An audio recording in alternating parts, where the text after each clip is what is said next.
卡西姆和马汉得到摄影师姐姐的悉心照顾。迪利亚用大哥米尔扎家的吸尘器清洁地毯。今天孩子们很开心，因为他们要去学校上学了。卡西姆躺在摇篮里也非常开心，摄影师姐姐正在和他进行互动。姐姐是一个非常有爱心的人，她很喜欢和弟弟互动。迪利亚正在帮2个女儿穿袜子，这些袜子是前几天他们去城镇购买的。孩子们已经迫不及待想要去学校，今天对他们来说是值得期待的一天。阿依达也和迪利亚的3个女儿一起去学校。临走之前，艾哈迈德亲切地亲吻了女儿的脸颊，他对孩子们抱很大的希望。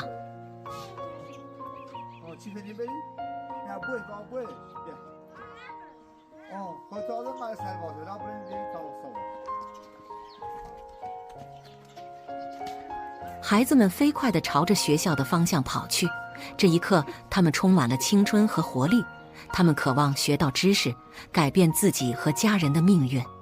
艾哈迈德和卡西姆说，我准备去城里买一些空心砖回来。他非常疼爱卡西姆。小卡西姆躺在摇篮里，不哭也不闹，非常乖巧。艾哈迈德和卡西姆进行道别后，便准备出发前往城镇。此时哈吉正坐在他们家的院子里。哈吉和艾哈迈德说，我无家可归，欧文没有来找我。这次是欧文叫哈吉一家3口回到村庄的，但是欧文依然在外面旅游。哈吉问艾哈迈德，有什么需要帮助的吗？艾哈迈德说，我的建筑材料已经没有了，我需要去城里购买。说着他发动卡车离开村庄。这辆卡车给他的生活带来了很大的便捷，每次外出他不用有求于别人。孩子们在学校里非常开心，他们坐在属于自己的位置上。米尔扎帮学校的校长做卫生，他是一位非常有担当的好父亲。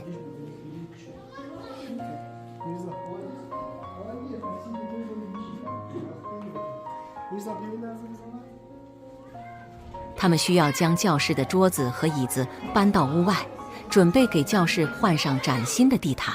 孩子们积极主动地参与到劳动中，就连小小年纪的哈迪也主动参与到劳动中。他和爸爸一样勤劳能干。迪利亚在家里准备赶制薄饼，他融化了一些冰块。这时马苏梅来到家里，他二话没说就开始帮忙和面粉。此时迪利亚的脸色苍白，她显得有些不舒服。马苏梅已经是一个大姑娘了，她对这些家务活早已驾轻就熟。孩子们已经从学校回来，他们明天才正式上课。迪利亚也是一名虔诚的穆斯林，他拿出祷告的物品进行虔诚的祷告仪式。已经有一段时间没有看到他进行祷告了。奶奶法蒂玛也是一位穆斯林。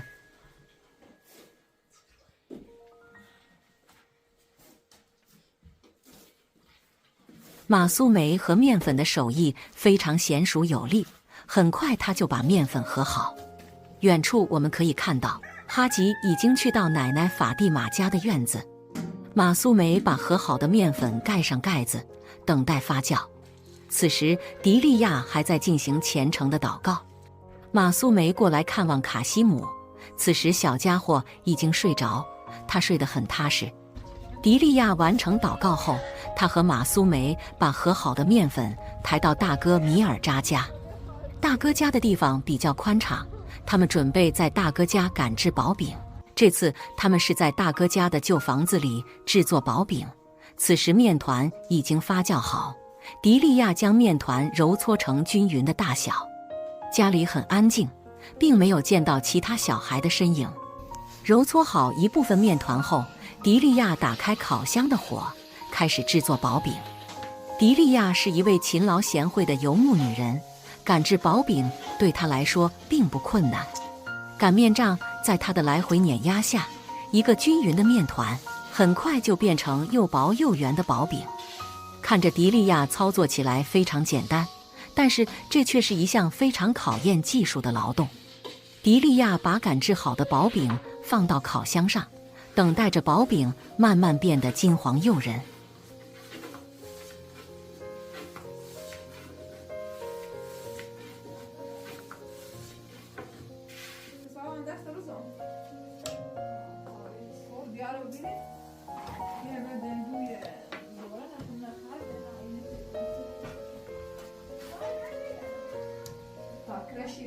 这次迪利亚用了很快的时间就完成薄饼的擀制工作，此时他已经显得有些劳累。他想让麦迪娜帮忙收拾一下这些工具，还有几个薄饼等待着麦迪娜来擀制，但是他的动作显得有些笨拙。小姑娘还没有学会擀制薄饼的技巧，她需要多多练习。迪利亚和泰姬玛的手艺都是需要时间和不断的实践，才能变得如此娴熟有力和充满自信。今天麦迪娜的心情很好，她的脸上洋溢着无比灿烂的笑容。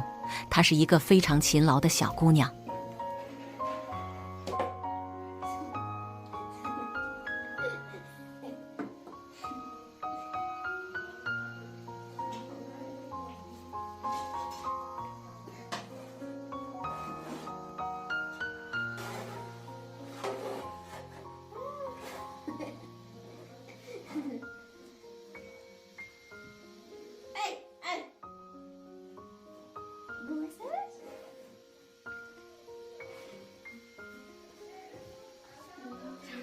纳尔吉斯和麦迪娜一起收拾着擀制薄饼的工具，他们每天一起长大，一起玩耍，之间的关系非常好。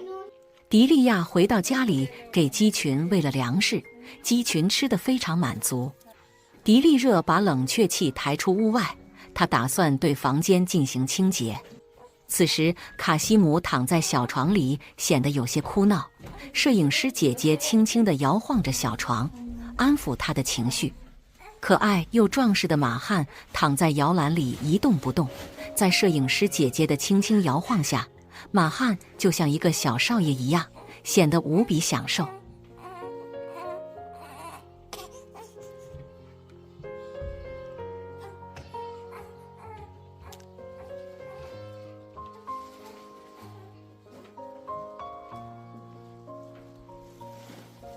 迪利亚将鸡毛装在袋子里，这只鸡应该是昨天杀的。昨天他们做了美味的烤鸡肉，鸡毛还可以拿来卖掉，赚取微薄的生活费。令人没有想到的是，他们竟然拿卡西姆的洗澡盆来装鸡毛。迪利亚借来大哥米尔扎家的吸尘器，只有吸尘器才能更加干净地清洁地毯上的卫生。他们家没有吸尘器，每次都是用扫把进行简单的打扫，很多污渍都潜藏在地毯里，根本扫不干净。既然已经借来大哥家的吸尘器，迪利亚打算把家里的每一个角落都清洁干净。此时马汉依然舒服地躺在摇篮里，显得非常乖巧可爱。卡西姆也停止了哭闹。摄影师姐姐不仅要进行拍摄，还要照顾两个可爱的小宝贝，她也非常喜欢这两个小宝贝。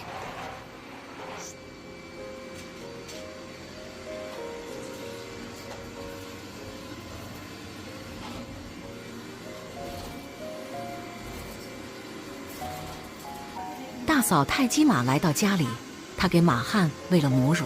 马汉和卡西姆都是母乳喂养的，没有见过他们喝奶粉。迪利亚把家里的每一个角落都清洁干净，让家里变得更加干净卫生。今天纳尔吉斯的心情非常好。上午的时候，他们去了学校。很快，迪利亚就把家里清洁干净。他把吸尘器抬出屋外，把吸尘器里面的灰尘抖落出来。因为他们家的地毯没有用吸尘器清洁过，所以这次清理出来的灰尘非常多。迪利亚用抹布把吸尘器的表面擦拭干净。这台吸尘器是大哥米尔扎家的，他显得非常爱惜。随后他把吸尘器抬回大哥家。此时金色的太阳已经渐渐落下远处的山脉。迪利亚回到羊圈照顾羊群，他把食槽里面羊群吃剩的干草清理出来，准备给羊群喂养新鲜的干草。现在他们家有2个羊圈，大山羊和小山羊是分开圈养的。艾哈迈德从城镇回来了，他们家的经济很紧张。这次他购买回来的空心砖数量依然不是很多。艾哈迈德还买回来一张麻袋，迪利亚好像对这张麻袋不是很满意，他和艾哈迈德发生了一些口角。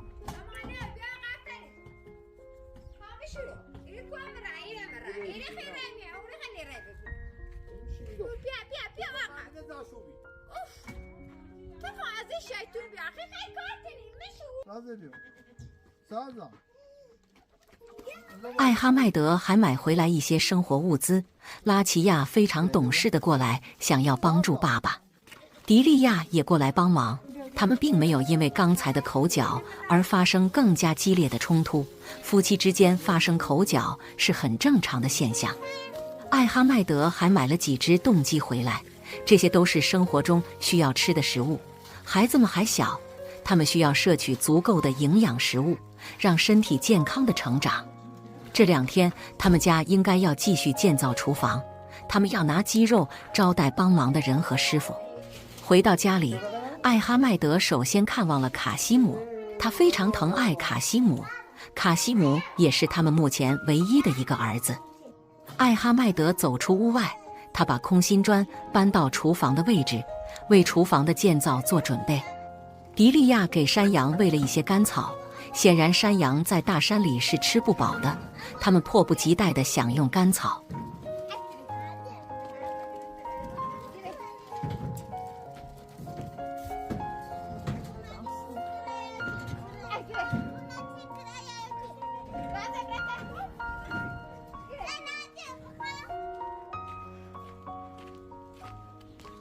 迪利亚拿着需要清洗的衣服来到大哥家的水箱下，他们家的水箱应该是没有水了，只能用大哥家的水清洗衣服。迪利亚家没有洗衣机，所有的衣服都是他手动清洗的。当迪利亚洗好衣服后，太阳已经落下远处的山脉。迪利亚来到欧文家，欧文家的墙面有一个排水孔洞，迪利亚从孔洞里拿出钥匙，然后打开欧文家的门。他还要给欧文家的鸡群投喂食物。昨天他也帮忙给鸡群投喂了食物，他还帮忙整洁了鸡窝的大门。欧文交代给他的事情，他显得非常用心。